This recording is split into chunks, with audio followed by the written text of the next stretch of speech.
සුබ දවසක් යාළුවනේ ඔයාලා හැමෝටම. අද මම ඔයාලට කියලා දෙන්නේ ඔයාගේ Facebook එකේ සර්ච් කරපු history එක කොහොමද delete කරගන්නේ කියලා. ඉතින් අපි වීඩියෝ එකට යමු. වීඩියෝ එකට යන්න කලින් ඔයා තාමත් මගේ channel එක subscribe කරලා නැත්නම් subscribe කරන්නත් අමතක කරන්න එපා. වීඩියෝ එක හොඳයි කියලා හිතනවා නම් like කරන්නත් අමතක කරන්න එපා.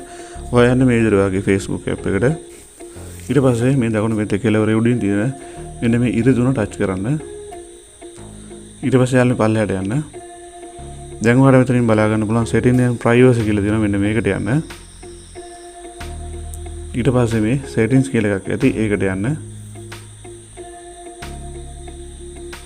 ඊට පස්සේ යාළුවනේ මේ විදිහට පල්ලෙහාට එන්න.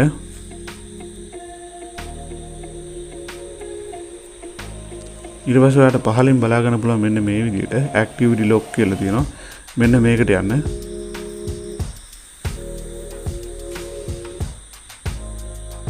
ඊට පස්සේ ඔයාලට මෙතනින් බලා ගන්න පුළුවන් නිල් පාටින් මෙන්න මේ විදිහට ඔයා සර්ච් කරපු කමෙන්ට් කරපු ලයික් කරපු වගේ හැම දෙයක්ම මෙන්න මෙතනින් බලා ගන්න පුළුවන්. මම මෙතනින් අපි සර්ච් කරපු history එක delete කරගන්න තමයි මම අද කියලා දෙන්නේ.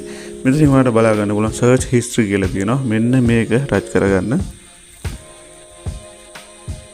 හරි ඊට පස්සේ ඔයාලට මෙතනින් බලා ගන්න පුළුවන් ඔයා මෙච්චර කාලයක් සර්ච් කරපු හැම දෙයක්ම මෙන්න මේ විදිහට මෙතනින් history එකේ තියෙනවා. ඉතින් මේක අපි එකපාරම ක්ලියර් කරගමු. කොහොමද අපි මේ ක්ලියර් කරගන්නේ? ඔයාලට මෙතනින් පෙන්න මේ clear searchings කියලා තියෙනවා. මෙන්න මේක ටච් කරගන්න. ඊට පස්සේ යාළුවනේ මෙතනින් ඇවිල්ලා තියෙනවා මෙන්න මේ කතරේ ලකුණකුත් එක්ක your search history කියලා. මෙන්න මේක ආයෙ ටච් කරන්න. හරි යාළුවනේ ඉතින් මෙන්න මේ විදිහට මගේ history එක clear වුණා.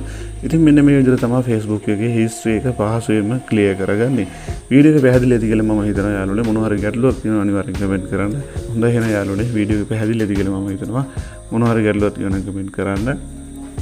අපි තවත් මේ වගේ වැදගත් වීඩියෝ එකකින් හමු වෙනතුරු ඔයාලා හැමෝටම සුබ දවසක්.